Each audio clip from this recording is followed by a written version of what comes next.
کہتے ہیں یہ کیسے ممکن ہے کہ وہ بستر بھی گرم رہے، ٹہنی بھی ہلتی رہے، پانی بھی چلتا رہے، کنڈی بھی ہلتی رہے، یہ کیسی ممکن ہے؟ میں نے کہا اس ممکن بات کا حل امام احمد رضا فاضل بریلوی نے کر دیا ہے، یہ بریلی کے تاجدار نے کی۔ اگر آپ ذوق دکھائیں تو میں آپ کو بات سنا دیتا ہوں، باتیں تو اور بھی بہت ساری تھیں لیکن ابھی وقت کے دامن میں گنجائش نہیں ہے۔ تو امام احمد رضا نے اس کا مسئلہ حل کیا۔ آپ فرماتے ہیں کہ وہ جو نہ تھے تو کچھ نہ تھا، نہیں اور پیار سے بولیں سبحان اللہ۔ یہ احمد رضا نے حل کیا کہ وہ جو نہ تھے تو کچھ نہ تھا، وہ جو نہ ہو تو کچھ نہ ہو، جان ہے وہ جہان کی، کیا جان ہے وہ جہان کی، جان ہے تو جہان ہے۔ فرمایا کہ مصطفیٰ کی ذات یہ کائنات کی جان ہے۔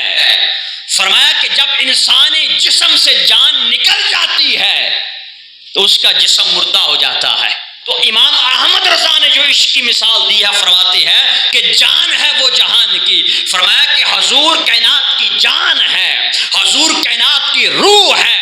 فرمایا جب مصطفیٰ معراج پر تشریف لے گئے اور آپ مسجد حرام سے مسجد اقصیٰ جاتے ہیں، مسجد اقصیٰ سے پھر آسمانوں کی سیر کرتے ہیں، پھر سدرۃ المنتہا جاتے ہیں، پھر عرش معلیٰ جاتے ہیں، پھر لامکان جاتے ہیں۔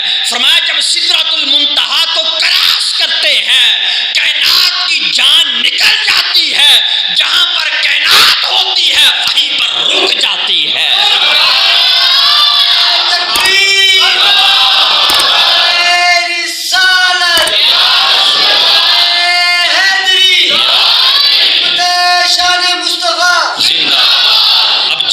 انسان کے جسم سے روح نکلے اگر جہاں پر ہاتھ تھا تو وہیں رک جاتا ہے، پکڑ کے ایسا کرنا پڑتا ہے، منہ کھلا ہے تو کھلا رہ جاتا ہے، باندھنا پڑتا ہے، آنکھیں کھلی ہیں تو کھلی رہ جاتی ہیں، بند کرنی پڑتی ہے، پاؤں ٹیڑھا ہے تو ٹیڑھا رہ جاتا ہے۔ جب جسم سے روح نکلتی ہے، جو اعضاء جس حالت کے اندر ہوتے ہیں اسی حالت میں رہ جاتے ہیں، اسی طرح اکڑ جاتا ہے۔ فرمایا جب مصطفیٰ اس کائنات کی جان ہے، جب جان نکلی تھی ہر شے وہی ٹھہر گئی تھی، ہاں ٹہنی بھی ٹھہری تھی، پانی بھی ٹھہرا تھا، کنڈی بھی ٹھہری تھی، بستر بھی ٹھہرا تھا، کائنات کی ہر شے ٹھہر جاتی ہے، رک جاتی ہے۔ جب مصطفیٰ رب کا دیدار کر کے واپس اس کائنات پر قدم رکھتے ہیں، جان آ جاتی ہے، ٹہنی بھی ہلنے لگ جاتی ہے، پانی بھی چلنے لگ جاتا ہے۔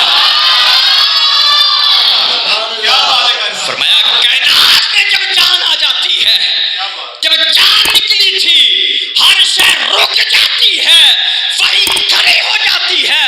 جان ہے وہ جہان کی، جان ہے تو جہان